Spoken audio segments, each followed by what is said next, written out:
players that are world class, almost all of them had some point in their life where bridge was the most important thing. And almost all of them started playing bridge no later than 14 or 15 years old. My father was a terrific card player and athlete, but his father was some people thought was the best card player in the country. My other grandfather, who was a lousy card player, was a genius. I was possibly the best player in the world about 1960, and I was surely one of the 10 best until about 1990. Well, if you would ask people about my style of play, it appears to be that I'm a dangerous maniac. One of the principles I learned from poker was look loose and play tight. You know, a lot of my game was based on pretty wild things. I'm pretty. I was disciplined, which nobody knew, but I was disciplined within precepts that I had. But the precepts themselves were pretty wild.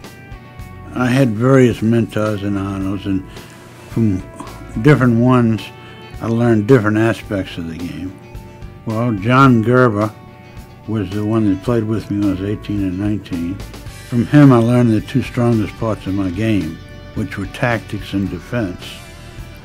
Freddie Berger of Natchez was the Mississippi, was the one who taught me to bid. But I joked, since everybody thinks I'm a wild bidder anyhow, I joked that maybe he didn't do such a good job in teaching me about bidding. And the one that I think was the most important was a fellow from New Orleans by the name of Louis Rosen, because he pointed out aspects of the game that were very interesting to me. I just was a natural. In fact, they did an article for the Bridge World about 5 years ago in the naturals in the world. They called everybody's either a natural or a parrot. And they listed me as one of the 5 naturals in the world. And it was very easy for me. If it wasn't easy, I probably would have done something else. Nothing is above your own logic. In other words, if I get to think about a problem, it doesn't matter what anybody else thinks or says, no matter who they are. If you have the logic can arrive at the right conclusion. One of my partners there, Edgar Kaplan, said the trouble with me was that I could never learn to forgive myself. So I was playing against this guy, John Crawford, who possibly was the best player, let's say until 1960 or something like that.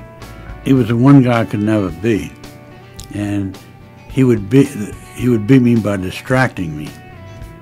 And I was in an important match against him, and my partner was not someone that was very confident. And I knew that if he would be allowed to distract me, we had no chance. They had a better team than we did anyhow. And there was a situation where I privately said, you know, if this happens, I don't care if they throw me out of the tournaments. And I don't think you can write this. It's bad for my image anyhow, but right to the jaw. And the guy says, you want to bet on the match. So, well, they were the favorite. But if I didn't bet, I knew my partner would lose confidence. So I figured I'd throw away a few bucks. And the guy throws $30,000 on the table. Says, match that. He had just married very well, and he said, match that. And the director of the tournament was lighting his pipe with the pipe light, and I grabbed the pipe light out of his hand and set fire to the money. And he burned his hands and fingers a little bit. I wish I could report we won the tournament.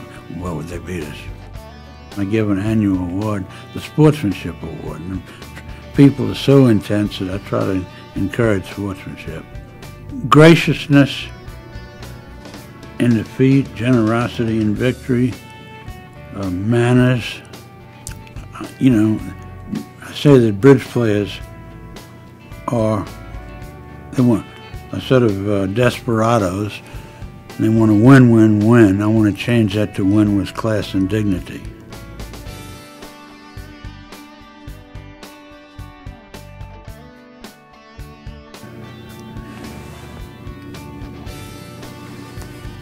Well, just as one of the greatest players of all time is good enough.